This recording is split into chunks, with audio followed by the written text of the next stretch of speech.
Government science college Vankal દ્વારા antibiotic પ્રતિકાર વિષય એક દિવસ સેમિનારનું આયોજન.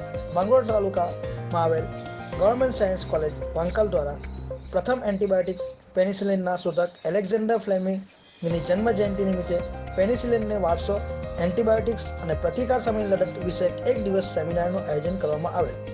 આ સેમિનારના મુખ્ય વક્તા તરીકે ઉદ્ધવરાવ ફિઝિયોથેરાપી કોલેજ વસરાવીના ડૉક્ટર પાઉલ ચૌધરી ઉપસ્થિત રહ્યા હતા. તેમણે ફ્લેમિંગના અવિસ્મરણીય આવિષ્કારની મહત્તા, પેનિસિલિનને વારસો, એન્ટીબાયોટિકની કાર્ય કરવાની પદ્ધતિ અને બેક્ટેરિયાને કેવી રીતે કામ કરે છે તેના પર વિસ્તૃત ચર્ચા કરી હતી. તેમણે દવાઓના ક્ષેત્રમાં એન્ટીબાયોટિક્સની મહત્વપૂર્ણ ભૂમિકા અને થેરાપી વિશે પણ વક્તવ્ય આપેલ હતું. ડૉક્ટર ચૌધરીએ મેડિકલ ક્ષેત્રમાં એન્ટીબાયોટિક પ્રતિકારની સમસ્યાઓ અને તેના આરોગ્ય સેવાઓ પરના ગંભીર પ્રભાવ પર પણ પ્રકાશ પાડેલ હતો. તેમણે એન્ટીબાયોટિક પ્રતિકારના મેકેનિઝમ્સ અને તેની ઉત્પત્તિ માટે જવાબદાર કારણો પર ચિંતન કરેલ.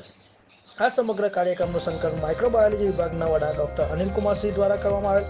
મિસ વિરાજ ચૌધરી, મિસ દીક્ષિતા ચૌધરી અને મિસ ધ્વનિએ પણ આ કાર્યક્રમને સફળ બનાવવા માટે મહત્વપૂર્ણ યોગદાન આપ્યું હતું. બીએસસી માઇક્રોબાયોલોજીના 100 કરતાં વધુ વિદ્યાર્થીઓએ આ સેમિનારમાં ભાગ લીધો હતો.